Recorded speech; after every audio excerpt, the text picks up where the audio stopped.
Chapter 9. Peggy Acts as Critic. Peggy's thoughts, busy with plans for the relief of the Dunn family, were turned abruptly into another channel at the supper table. "Oh, by the way, Peggy," her mother said, "you had a caller this afternoon, Mrs. Summerfield Eli." "She came in a naughty mobile," exclaimed Dorothy, almost choking over the long word in her eagerness to get it out before anybody else had a chance. "My, doesn't she think she's swell?" scoffed Dick. "Fur coat and a dress that trails." Of all manifestations of feminine vanity, a trained gown called forth from Dick the most outspoken expressions of contempt.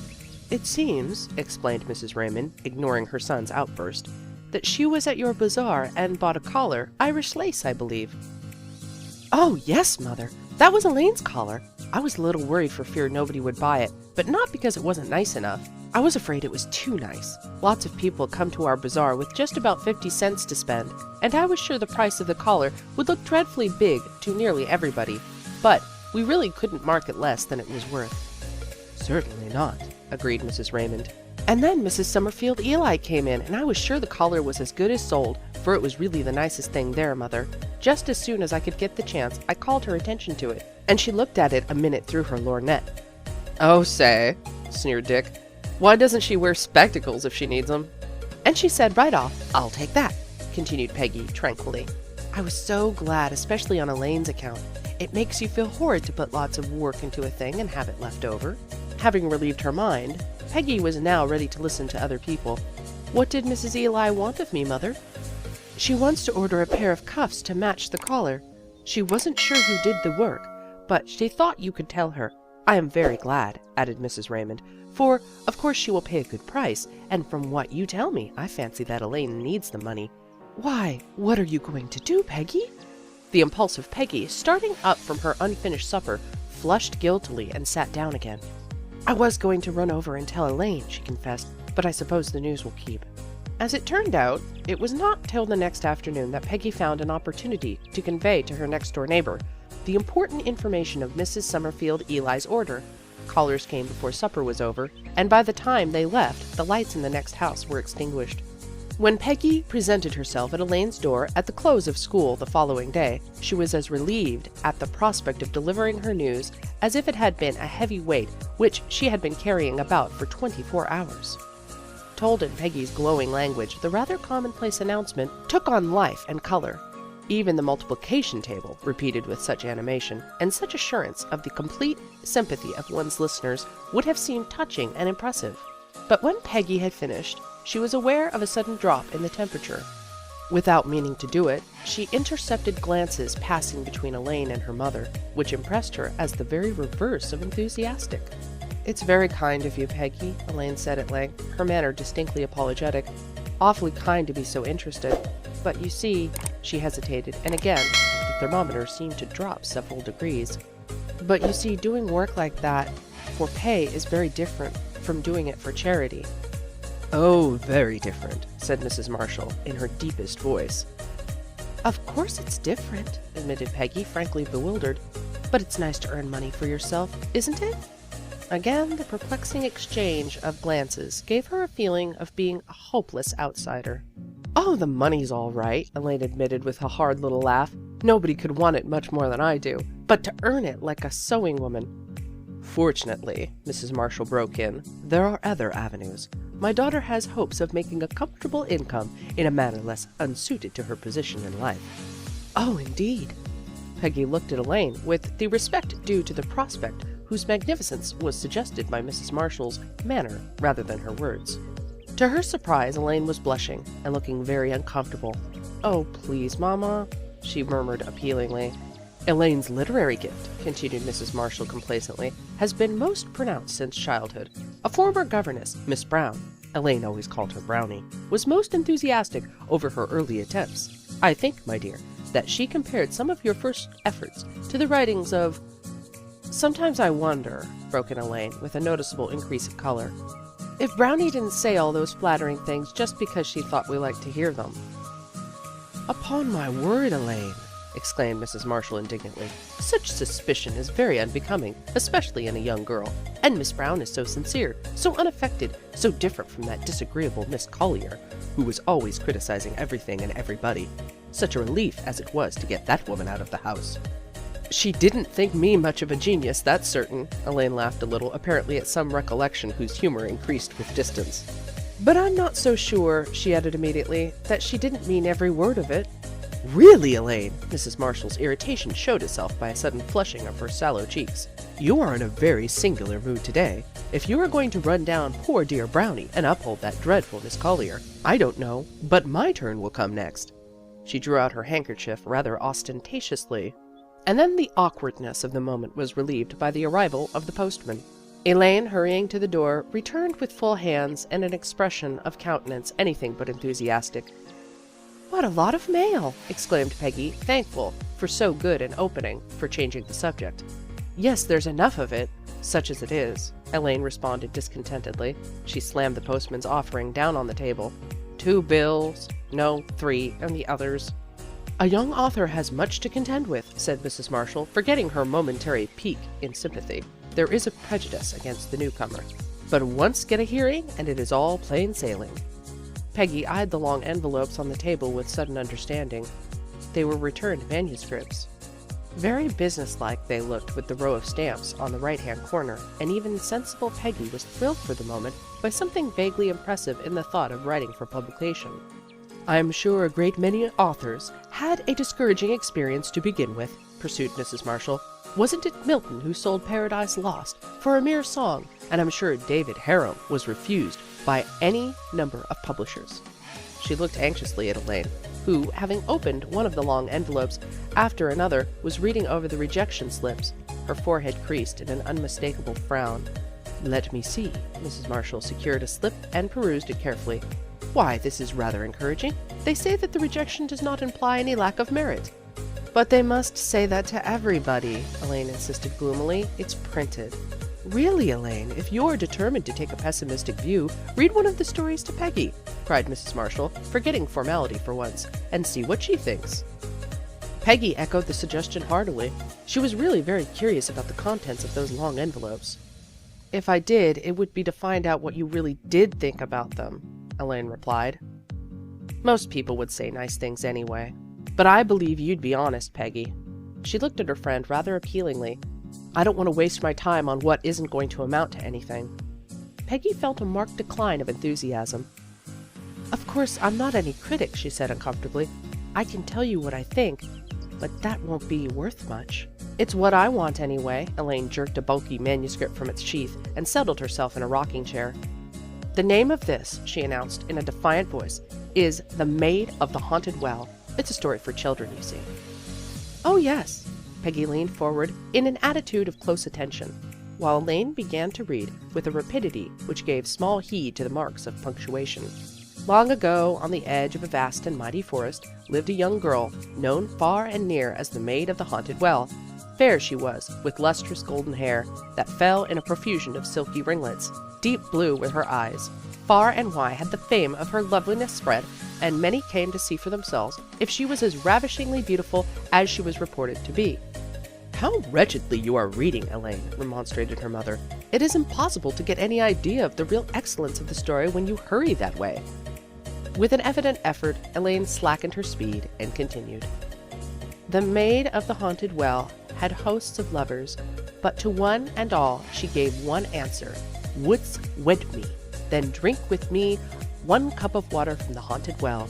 Whosoever tastes this water shall never—'" The monotonous voice ceased suddenly, and the sheets comprising the Maid of the Haunted Well strewed the carpet like gigantic snowflakes. "Elaine!"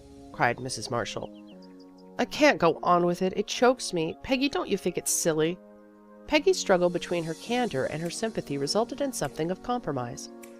"I didn't know just what you were trying to bring out about the haunted well," she replied, "but it sounded rather ingenious and interesting. At the same time—" "Well?"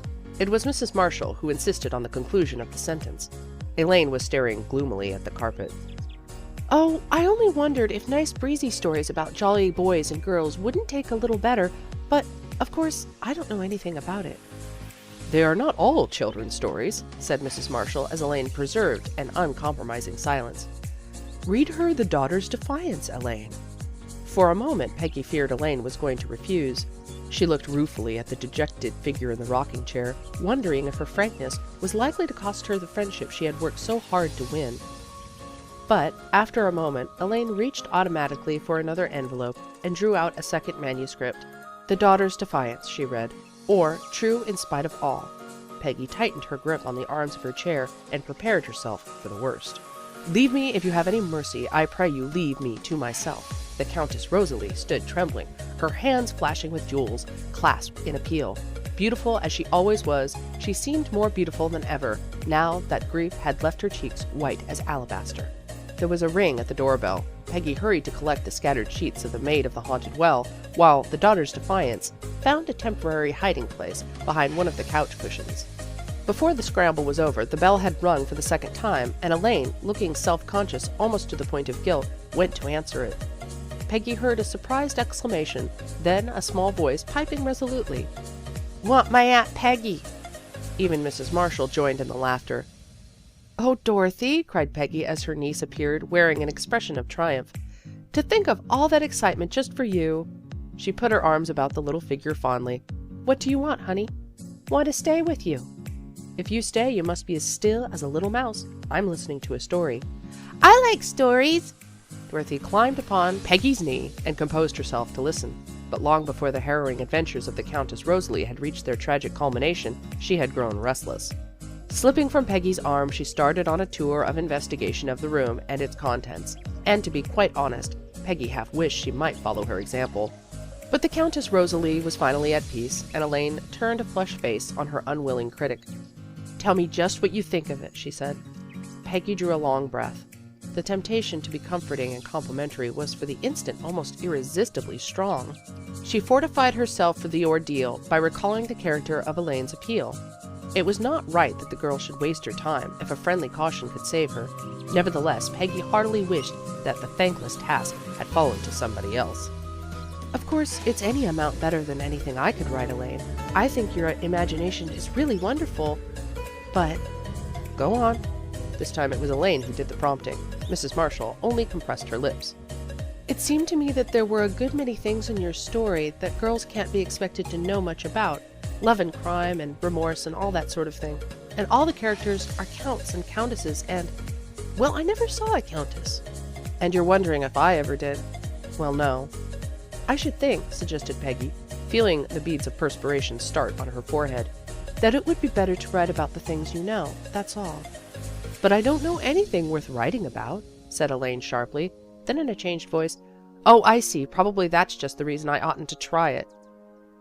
"It seems to me," floundered Peggy, wondering how editors ever lived through the ordeal of rejecting manuscripts, "that after you've lived longer—" "I believe," interjected Mrs. Marshall witheringly, "that Bryant wrote Thanatopsis at 18. "I believe he did," Peggy acknowledged meekly. "But this isn't Thanatopsis," said Elaine, surveying The Daughter's Defiance with critical eye. "And I'm not Bryant. That's all Peggy means." She smiled with a courage that did not conceal a quiver of pain, and Peggy looked at her with a contrition no less keen because she herself felt the need of sympathy. Again, a welcome diversion came from Dorothy.